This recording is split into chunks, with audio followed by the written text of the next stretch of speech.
속건제의 규례는 이러하니라.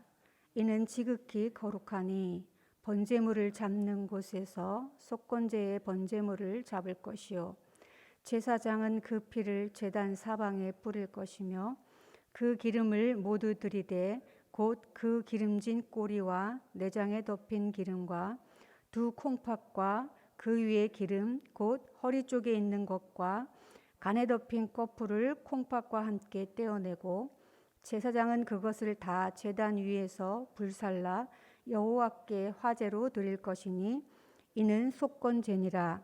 제사장인 남자는 모두 그것을 먹되 거룩한 곳에서 먹을지니라. 그것은 지극히 거룩하니라. 속죄제와 속건제는 규례가 같으니 그 제물은 속죄하는 제사장에게로 돌아갈 것이요 사람을 위하여 번제를 드리는 제사장 곧 그 제사장은 그 드린 번제물의 가죽을 자기가 가질 것이며 화덕에 구운 소제물과 냄비에나 철판에나서 만든 소제물은 모두 그 드린 제사장에게로 돌아갈 것이니 소제물은 그 기름 섞인 것이나 마른 것이나 모두 아론의 모든 자손이 균등하게 분배할 것이라. 여호와께 드릴 화목제물의 규례는 이러하니라. 만일 그것을 감사함으로 드리려면 기름 섞은 무교병과 기름 바른 무교전병과 고운 가루에 기름 섞어 구운 과자를 그 감사 제물과 함께 드리고 또 유교병을 화목제의 감사 제물과 함께 그 예물로 드리되 그 전체의 예물 중에서 하나씩 여호와께 거제로 드리고 그것을 화목제의 피를 뿌린 제사장들에게로 돌릴지니라. 감사함으로 드리는 화목제물의 고기는 드리는 그날에 먹을 것이요 조금이라도 이튿날 아침까지 두지 말 것이니라. 그러나 그의 예물의 제물이 서원이나 자원하는 것이면 그 제물을 드린 날에 먹을 것이요 그 남은 것은 이튿날에도 먹되 그 제물의 고기가 셋째 날까지 남았으면 불사를지니 만일 그 화목 제물의 고기를 셋째 날에 조금이라도 먹으면 그 제사는 기쁘게 받아들여지지 않을 것이니라. 드린 자에게도 예물답게 되지 못하고 도리어 과증한 것이 될 것이며 그것을 먹는 자는 그 죄를 짊어지리라. 그 고기가 부정한 물건에 접촉되었으면 먹지 말고 불사를 것이라. 그 고기는 깨끗한 자만 먹을 것이니 만일 몸이 부정한 자가 여호와께 속한 화목 제물의 고기를 먹으면 그 사람은 자기 백성 중에서 끊어질 것이요 만일 누구든지 부정한 것 곧 사람의 부정이나 부정한 짐승이나 부정하고 가증한 무슨 물건을 만지고 여호와께 속한 화목 제물의 고기를 먹으면 그 사람도 자기 백성 중에서 끊어지리라. 여호와께서 모세에게 말씀하여 이르시되 이스라엘 자손에게 말하여 이르라. 너희는 소나 양이나 염소의 기름을 먹지 말 것이요 스스로 죽은 것의 기름이나 짐승에게 찢긴 것의 기름은 다른 데는 쓰려니와 결단코 먹지는 말지니라. 사람이 여호와께 화제로 드리는 제물의 기름을 먹으면 그 먹는 자는 자기 백성 중에서 끊어지리라. 너희가 사는 모든 곳에서 새나 짐승의 피나 무슨 피든지 먹지 말라. 무슨 피든지 먹는 사람이 있으면 그 사람은 다 자기 백성 중에서 끊어지리라. 여호와께서 모세에게 말씀하여 이르시되 이스라엘 자손에게 말하여 이르라.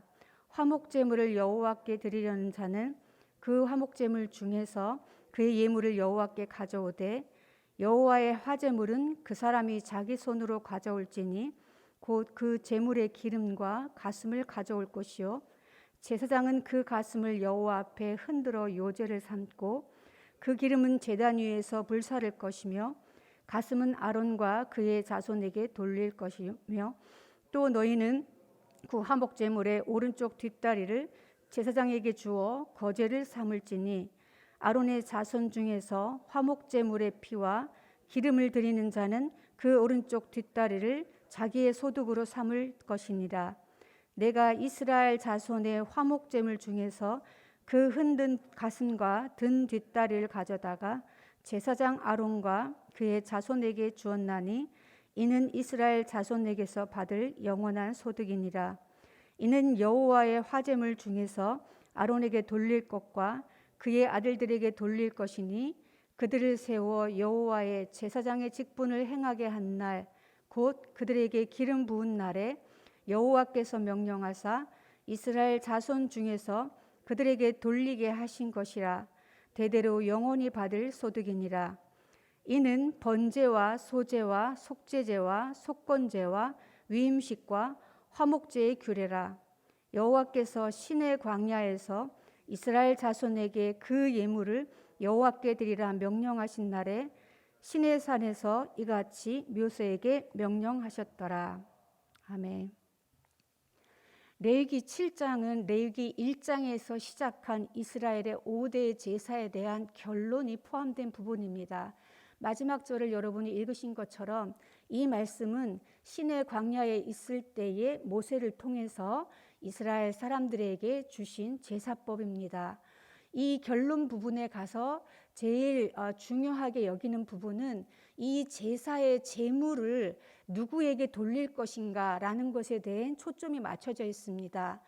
번제는 모두 태워드리지만 태우지 않는 가죽, 그 가죽은 제사를 집례하는 제사장에게 돌려집니다.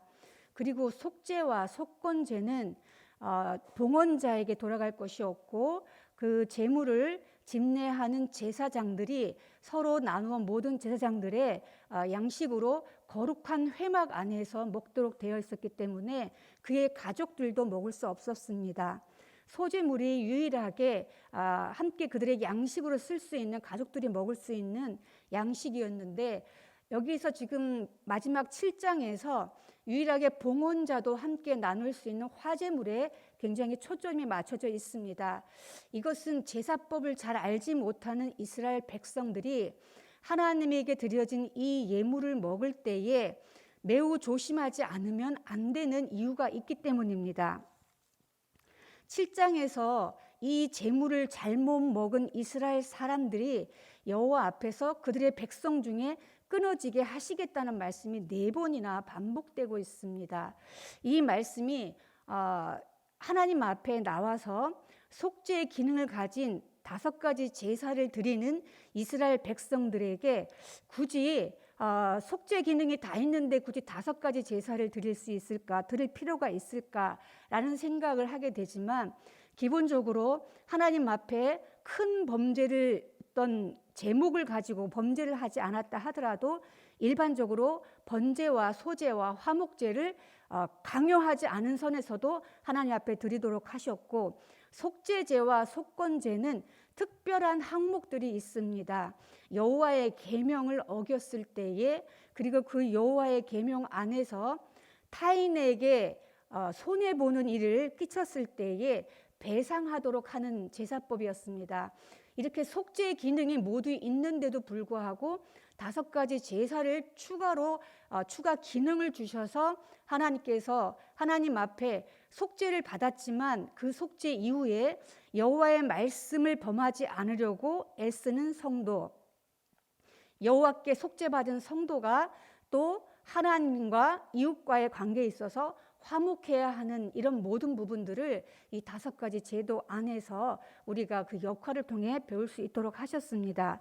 먼저 1절부터 10절까지 말씀은 이 속건제의 제물과 번제와 이런 소제물에 대해서 제사장에게 돌려질 것이다 라는 말씀이 있습니다. 그래서 이 제물이 첫 번째는 제사장의 몫으로 하나님께서 돌려졌다는 것을 영원한 규례로 세우셨다고 하셨습니다. 11절부터 21절까지 말씀은 이제 중요하게 이 마지막 단락에서 화목제물에서 가장 많이 섭취할 수 있도록 봉헌자에게 그 길을 열어주셨지만 이것을 주의하지 않으면 안 되는 방법에 대해서 말씀해 주고 있습니다. 이 화목제물은 3가지의 그 디테일한 제사로 나눌 수 있는데, 첫 번째가 감사 제사고요. 2번째가 서원제와 자원제가 있습니다. 그런데 감사 화목제를 드렸을 때는 그 제물을 받은 이스라엘 백성들이 당일에 모두 이것을 먹어야 했습니다. 그래서 당일에 먹지 않고 아침에 남은 것은 모두 불사르게 되어 있습니다. 우리가 음식을 만들어서 하나님 앞에 드렸을 때에도 이 음식이 부패할 가능성이 있기 때문에 제물로 드린 이 제물은 온전해야 되고 흠이 없어야 되는데, 이것이 부패할 가능성이 있다면 그것은 제물의 가치가 없게 되는 것입니다. 그래서 서원제와 자원제는 이튿날까지 허용은 하셨지만 3일째 날에는 절대로 조금이라도 먹지 말라는 말씀이 18절에 있는데, 18절 말씀을 같이 한번 읽어보겠습니다. 만일 그 화목제물의 고기를 셋째 날에 조금이라도 먹으면 그 제사는 기쁘게 받아들여지지 않을 것이라. 드린 자에게도 예물답게 되지 못하고 도리어 가증한 것이 될 것이며 그것을 먹는 자는 그 죄를 짊어지리라.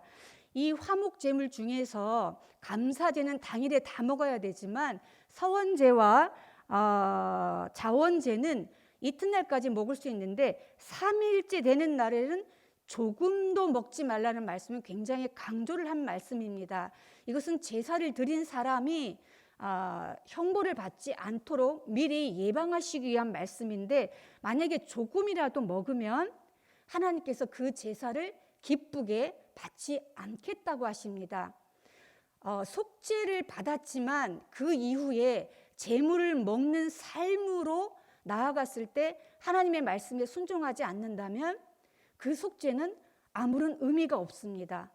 우리가 구원받았다고 하는데 그 구원받은 이후에 말씀을 지켜 순종하려고 하는 것이 없고, 타인에게 손해를 입혀도 배상하려는 삶이 없고, 이렇게 하나님의 말씀으로 한 날에 다 동일하게 나누어서 모든 사람들이 기쁨을 누려야 하는 구원의 은혜를 제대로 말씀에 순종하지 않아서 그 제물이 썩은 상태에서 먹도록 한다면 하나님께서 이것을 제물로 여기지 않겠다고 하셨습니다. 제가 왜 썩은 제물이라고 했냐 하면, 여기서 예물답지 못하고 도리어 가증한 것이 된다고 하셨는데, 이 가증한 것이 바로 썩은 음식이 되는 것입니다. 왜냐하면 이 피굴이라고 하는 이 가증한 것은 썩다에서 온 파생된 언어인데, 제물을 당일날 먹지 않고 3일째까지 남아있다면 상식적으로도 냉장고에도 보관되지 않고 고대 근동에서 이 음식이 온전할 수가 없습니다.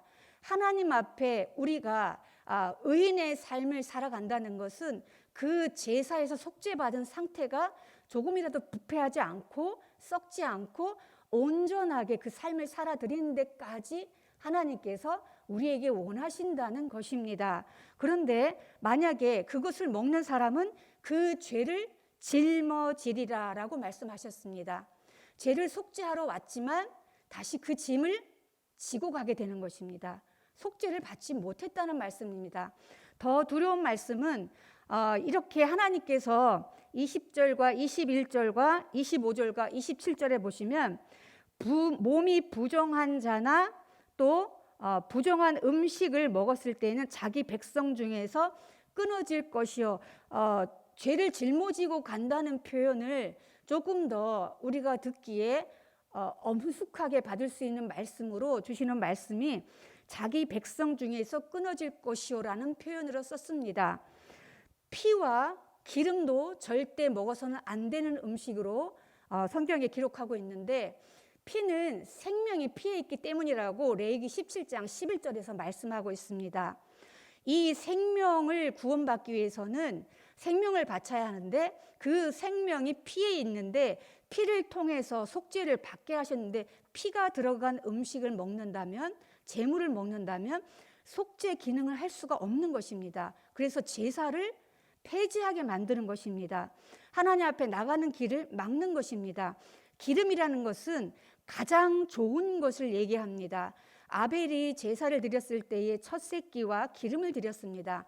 하나님께서 그 사람과 그 제물을 받았다는 것은 동일하게 제물을 자기 자신으로 받아들인다는 말씀인데, 기름은 가장 좋은 것이기 때문에 하나님께만 온전한 상태로 드리도록 하신 것입니다. 그것은 허물 많은 저희가 하나님 앞에 나갈 때 도저히 하나님 앞에 나갈 수 없는 존재이지만 하나님이 온전한 모습으로 저희를 받아주시겠다는 은혜가 있는 것이기 때문에 그것을 먹는 것 또한 은혜를 버리는 것입니다.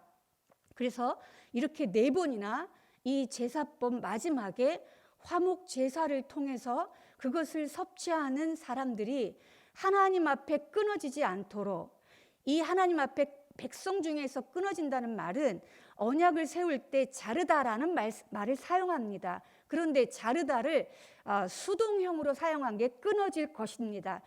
칼로 자르는 것은 능동적인 것이지만 그것을 하나님께서 잘라내시겠다고 하시는 것입니다. 언약의 백성 가운데서 제사를 잘못 드리고 그 제사가 먹는 것에까지, 삶에까지 연장될 때에 우리가 하나님 앞에 이 말씀을 통해서 받아야 할 말씀은, 우리는 구원받은 것에 감사하고 거기서 그치는 것이 아니고, 하나님이 진정 원하시는 것은 구원받은 성도가 하나님과 올바른 관계를 지속하고 그 관계를 통해서 말씀에 순종하고 남에게 피해를 입히지 않고, 피해를 입혔을 때에 반드시 그것을 배상하고 모든 사람과 화목하기 위해서 더 온전하게 우리의 삶을 나누어야 하는 이런 말씀이 오늘 우리에게 주신 말씀입니다. 우리 성도 여러분의 삶 가운데 하나님이 주신 구원의 은혜에 감사할 뿐만 아니라 하나님과의 관계가 우리의 삶 가운데 날마다 화평하게 이루어지기를 간절히 소망합니다. 기도하겠습니다. 하나님 아버지, 속죄를 받을 수 있는 구원의 길을 열어주셔서 감사합니다. 그러나 우리를 구원하신 하나님의 목적이 단순히 죄사함에서 끝나지 않음을 깨닫습니다. 하나님과 누리는 교제로 우리의 삶이 주님 닮은 온전하고 흠없고 썩지 않고 냄새나지 않고 진정한 예배자의 삶으로 하나님과 교제하길 원하심을 깨닫습니다. 우리의 오늘 삶도 그렇게 하나님과 사귀는 깊은 교제가 있는 삶이 예배가 되기를 원합니다. 인도하여 주시옵소서. 거룩하신 예수님의 이름으로 기도합니다. 아멘.